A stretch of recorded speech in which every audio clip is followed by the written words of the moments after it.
Hi guys, and welcome back to another episode of the Daily Racing Show here at RacePlazaMedia.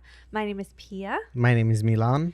and today we're going to talk about the stuff that we watched over the weekend, part 2. It's coming out a day delayed because we had some technical difficulties. However, it gave us some time to watch one more race.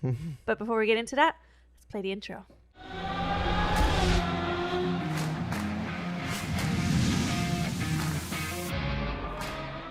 All right, so let's talk about MotoGP first. Okay. So we went into the, I don't know which round it was, but it was the France GP this weekend. Yes, at Le Mans. And we both did not watch the sprint race. Correct. However, we did watch the main race. Oh, for sure we did. And oh my goodness, we definitely tuned into the right season of MotoGP. Yes. This race was absolutely... Oh, it was so much fun to watch. There's Yeah. so much happened. At the beginning, I was like, oh, it seems a little slow. Where it seems more slow compared. But then I feel like starting, definitely when there was only, I mean, even before that, but like starting 11 laps left, things just got like wild. Yeah, I mean, even before that, I think, however, at some point, I don't know if it was like when 15 laps were left, because we actually didn't see a lot of it, because a lot of the footage and like the live broadcast that we saw was actually from the first place at the time, Yes. Pecco Bagnaia, and the second place, Jorge Martin. However, Marc Marquez was on a hunt, and he Seriously? started in 13th place. Yeah. After the start, he was around 8th, I believe. So he jumped quite a lot of positions, and then all of a sudden he just turned it up to an 11, and and it was insane. He hunted down a lot of people. Yes. I mean, to be fair, there were some people that DNF'd. So Acosta, I think, is the only one where he really gained a position from. All the other people that crashed out were behind him, and the people who got penalties were also behind him. Yeah, which also I wanted to point out, I don't remember seeing penalties really given like that in the previous races that we've seen. Yeah. So for this time, there were at least two people that had a long lap penalty. So Yes. they had to go a little bit Longer. Longer, Yeah, yeah. longer But it was way. the longer lap didn't seem as long to me as like distance wise, but it did cost them like several positions usually. Yeah, because I'm sure you have to, like, the way the corner is, you probably have to maybe slow down a little bit more than how you would on, because it's not on a straight where you have to, it's in a corner. Essentially, It's just a little wider. it's like a wider turn. berth. Yeah. So I'm assuming maybe you have to slow down a little bit more to get a better exit or something. So it's costing you a lot of time for Yes. sure. But yeah, this is the first time we've seen it this season, or that I've paid attention to Yeah, it. the first time I've noticed this, which was really interesting, but also cool to see Yeah. that they have those types of penalties. Which I guess makes sense, because in four-wheel racing, you usually, if there's a penalty, the penalty gets applied to your pit stop, Yes. or you get a drive-through penalty. But because in MotoGP, you don't have to pit, Yeah. that there's no such thing as like, oh, now you have to drive through, because they'll be like, what's going on here? You Yeah, know? exactly. But I was also going to say, unfortunately, our hometown hero, Quartararo, unfortunately DNF'd also, which Yeah. was such a bummer. And I mean, you could see it in the audience. They were just heartbroken that he wasn't able to finish. However, at the end of the race, he went towards the audience and he threw in his gloves and his boots Yeah. and just to, like, I guess, thank them also for their support. But I mean, a total of 6 people DNF'd. didn't finish. Well, one of them, And 3 of them in lap 16. yeah, there was like this moment exactly where there was like back to back Yeah. people crashing out. I feel like Acosta kind of started it. Well, yeah, he DNF'd in lap 2. Yeah. Then it was Was it really that early? Yeah, 2 laps. He did 2 laps. Then Besetti did 3 laps. Besetti came in the Spain race. He came 3rd. So, Yeah. and he is essentially, he's a rider on the Valentino Rossi Correct. team. Racing team. And so it was very unfortunate that he had such a great finish last race, Yeah. and then he DNF'd in the first 3 laps. Yeah. However, Gian Antonio, his teammate, did much better this time. He was fighting for the podium for quite a minute. However, he ended up coming in sixth because he lost some positioning towards the end. But it was still nice to see because I hadn't noticed him as much the previous races because he wasn't up in the mix really. I mean, now I recognize the color of their team, of course, with Bisecchi, and then doing some research on Valentino they're obviously Rossi. very bright. Exactly. So I'm like, okay, now I'm paying attention to you guys. But yeah, it was a little bit of a bummer because he did fight for the podium for quite a minute. In the beginning, and we had actually, so Pecco Bagnaia was in the beginning in the front, and he defended very, very well. For a long time. He was in the front, and then eventually, and I think he just is having a really, really great season. Jorge Martin was able to overtake him. Yes. And then they were battling it out. I mean, there was a lot of back and forth for a while, and then exactly, and then Jorge Martin eventually was able to pass him, but it was still so close for a minute. But then eventually Marc Marquez, I mean, there was quite a gap. I don't remember how many seconds of a gap there was, but I was like, oh, I don't know if he can I think it was 3 seconds, but Marc Marquez at some point was a second faster per lap because obviously Bagnaia and Martin were kind of holding each other up. Yeah. Because like Martin is obviously defending and Bagnaia is trying to pass, so you're not doing your fastest lap times. Yes. But yeah, Marc Marquez was on a rampage, and I'm not saying if this would have been maybe 3 laps more, he would have won it, because Jorge Martin just felt really, really great on the bike, and he was really, really fast. But Marc Marquez in I think it was the last lap. Yeah, it was the last lap, but lap. I think it was like second to last turn or something like that. Pecco Bagnaia was trying to actually set up, I think, his move to overtake Jorge Martin. And I think because he was so focused on setting that up, it gave the opportunity for Marc Marquez to just sneaky snack his way into that. And then Marc Marquez ended up coming second. I know. I'm so excited. I'm so excited that we get to experience. Yeah. I mean, this is like we've been saying, this is our first MotoGP season, but I've heard so much about him, and that we get to kind of enjoy that too. And I'm so excited that he has this kind of, maybe resurgence might be a big word, but he's doing really, really well. Exactly. So I'm really excited to see him. And now in the overall total standing, he's up to third. Yeah, he skyrocketed into third place. Yeah. He has the same amount of points as Bastianini, with 89. Yes. Then we have Bagnaia with 91 points in second place, and then Jorge Martin with 129 points in the lead. So he's having a really, really great season. And I mean, it's still early into the season. It is. Of course, yes, he did crash out the last race, but other than that, every time he races consistently incredibly well. He's won now his second race or third race already. So he's second, up. So he's up almost 30 points for a reason, right? Yeah, no, for sure. So I'm excited to see. I mean, I'm hoping that there's going to be some more fighting within the season. Oh yeah, I hope he doesn't run away with it. Exactly. But if he would win it, even though I did say don't say it. Well, I was kind of rooting also for Bagnaia because I like to always root for the defending champion, but he did win 2 years in a row now, so it'd be nice to switch it up. And then, of course, we have Mark, who's ready to get in there, you know? For sure. So I'm super, super excited what's coming up next. And then also talking about other MotoGP legends, this weekend we almost also got to see the other MotoGP legend, Valentino Rossi. That's a great transition, bro. So we also got the opportunity, because we recorded this a day late today. We got to watch the World Endurance Championship, the 6-hour Spa race. Yes. Which we watched also delayed. We didn't watch it live. Yes. So we ended up we took our time watching it too. But it was also, I mean, yeah, like you said, we almost got to see Valentino Rossi because I mean, he's been now competing in World Endurance races. He's already got a podium this season, which was so exciting. However, we didn't watch the beginning. I didn't watch the beginning.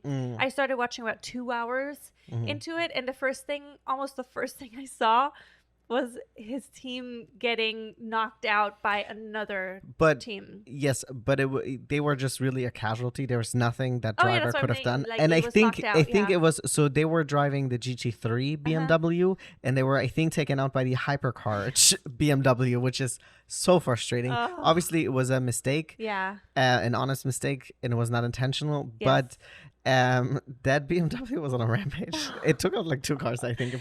I'm sorry, I don't remember everything so much because so much more happened afterwards, and then the ending that we just watched was absolutely mind-boggling, and I'm still a little upset about it. Yeah, I mean, we're gonna try and keep it as short and concise as possible, but basically we had when that happened, the Valentino Rossi team crash. Valentino Rossi wasn't in the car at the time. He was supposed to get into the car later, so he never even got the opportunity to race, which is so frustrating. I know, but then that triggered a very long safety car stint. Yes, because they had to fix the barrier. They had to fix the barrier, but the track was more or less clean, so they were able to continue driving on the track. Yes. But it was quite a long safety car stint before everything was fixed. Yeah. And then eventually racing resumed, of course.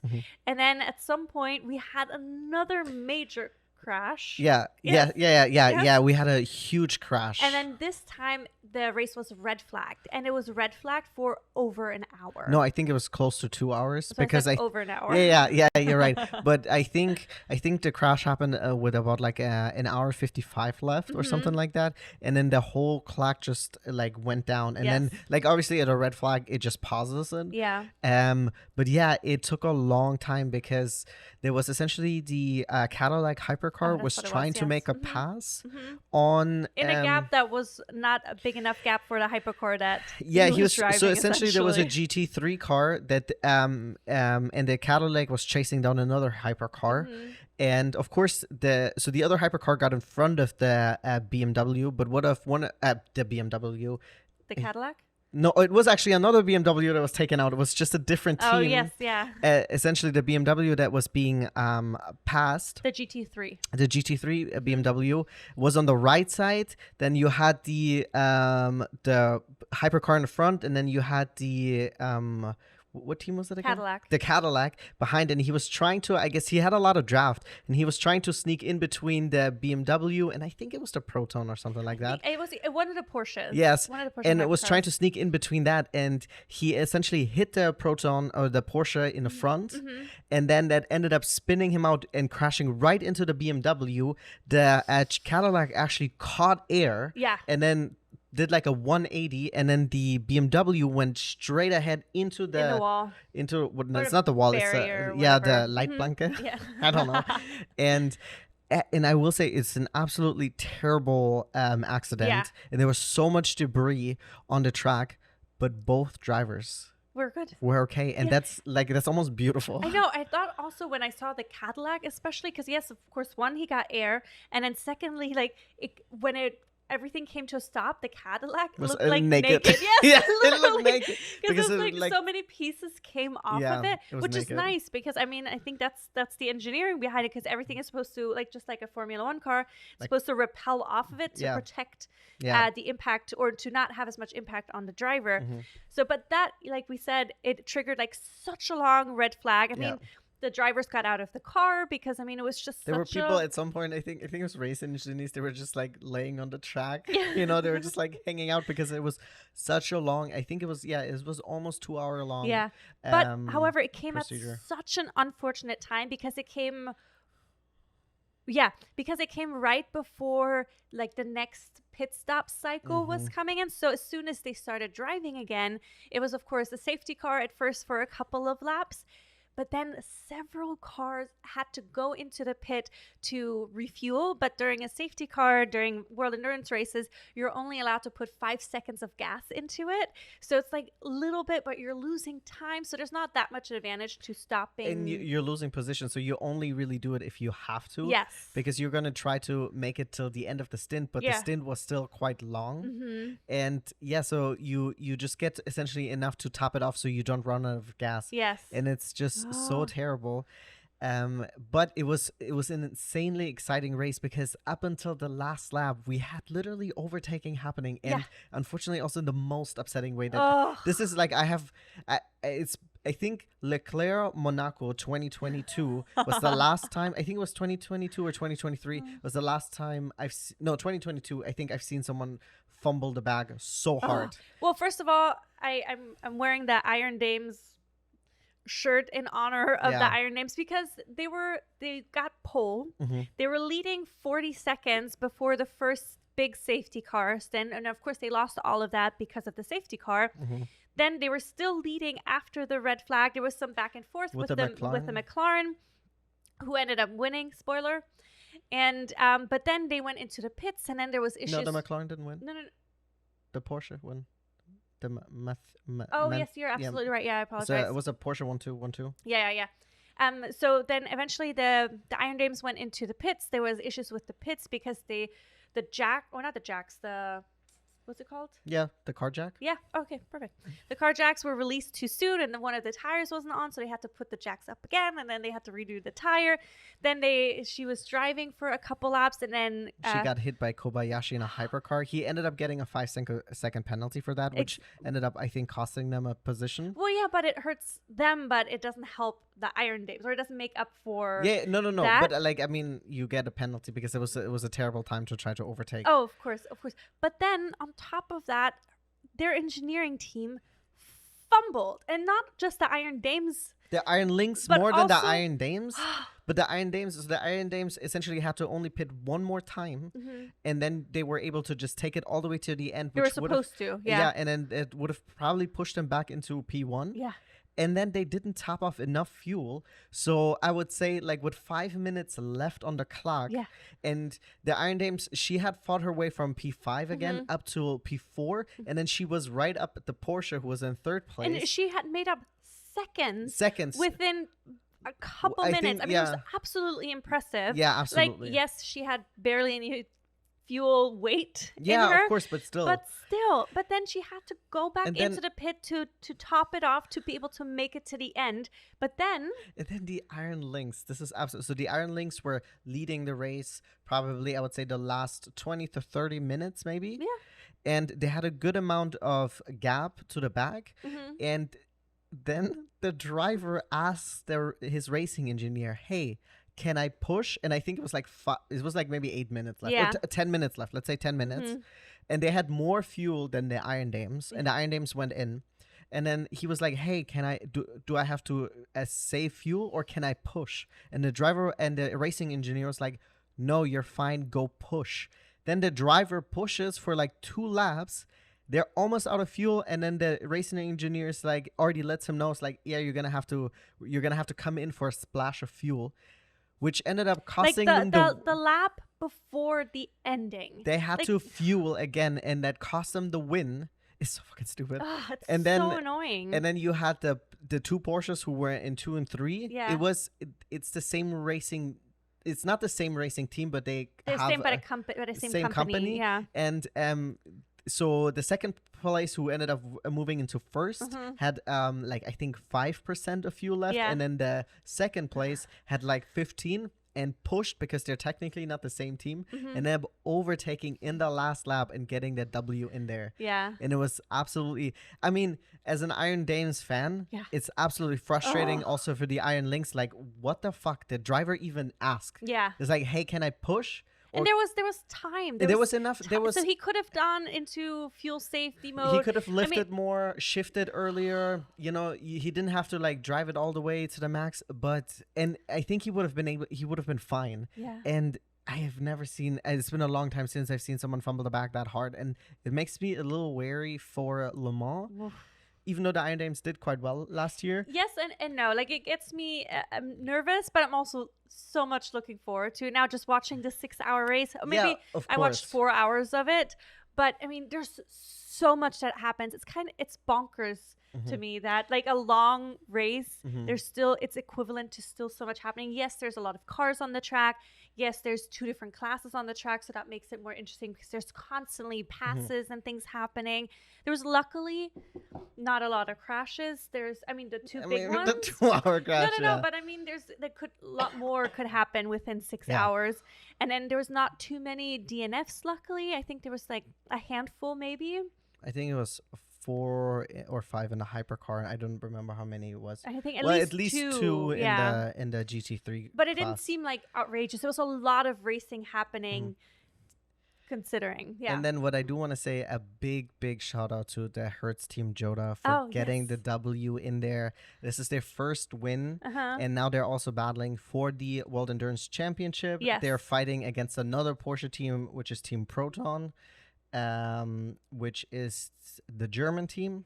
Oh, I thought it was Penske, but yeah, no, I think they were further back maybe. I think they were a little bit further. I think it's Proton that they're fighting. And, but anyways, it's two Porsche, which I like. But it's also really exciting because if you guys watched Le Mans last year, the Hertz team Joda was actually fighting for the front until I think they had like two... I don't know. They had two incidents that caused them having to... They didn't essentially retire their car, but they parked it long enough until the very end, so it wasn't considered DNF. Oh, yes. Now I remember. And then I think because the other team... the other car in the team had already DNF'd. They were even sharing parts and stuff like that, but it ended up just like, it was heartbreaking. So it was really, really wonderful to see them in the front, and I'm very excited. I mean, Le Mans is essentially a month away. Yes. I already got my days off from work, and I'm ready. I'm not, but I'm ready. Yeah. I mean, we're also going to try to bring out some more videos in preparation for Le Mans coming up, because we will, that's the goal, be streaming the full 24 hours of the Le Mans We'll do race. a live hangout. We'll be, exactly, doing a live hangout session. We're preparing mentally for it now to be ready to be up for 24 hours. Yeah. But I mean, this race definitely got me excited for it.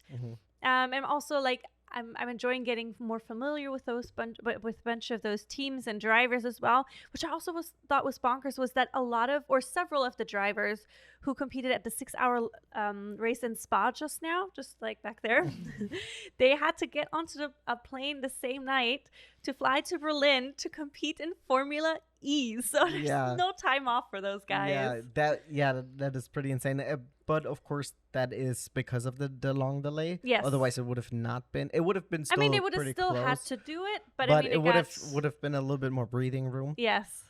So that's pretty insane. I'm just really, really excited. It was also really cool to see Mick Schumacher racing again. Yes. We got to see Nick De Vries. Yes. I mean, there's a lot of former Formula One drivers on the grid, but it's really good to see, especially because Mick and Nick, I think they had both races, good races, and they were also at some point racing against each other. So it was really cool to see. And I'm very, very excited. We also got to see Giovinazzi. I forgot earlier. We were trying to list all the Formula One drivers. We counted 6 that we're familiar with. Well, or that we knew based off of who was driving at the moment. Yes, but that's probably not everyone. But that's the one that we were trying to like count them. But it was really, really cool to see them. Also, we had last year's Le Mans winner racing again in the Ferrari at the very end. What was his name? Yes. So I'm just really excited for Le Mans. It will be awesome. Yeah, I mean, if you haven't watched the 6-hour race, it's definitely highly recommended. It is a total over 8 hours because of the long break. Yeah. However, it's still worth the watch if you're willing. Yeah. And I mean, of course, you can skip it. That's what we did. Yeah, we skipped the long. Yeah. We skipped the red flag. Just keep in mind, if you are watching it, and we'll bring out a video about the whole WEC, the World Endurance Championship.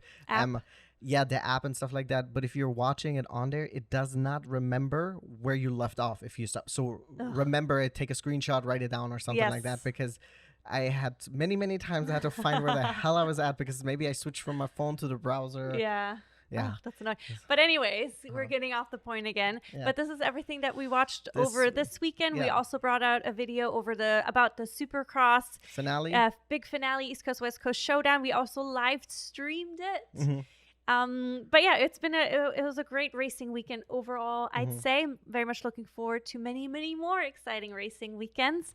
But for now, thank you guys so much for tuning in. Remember to like and subscribe, and we'll see you guys here again tomorrow at the Daily Racing Show. On Thursday. Bye. Well, yeah, day after tomorrow. Bye. Is that a threat? The day after tomorrow? Oh my God.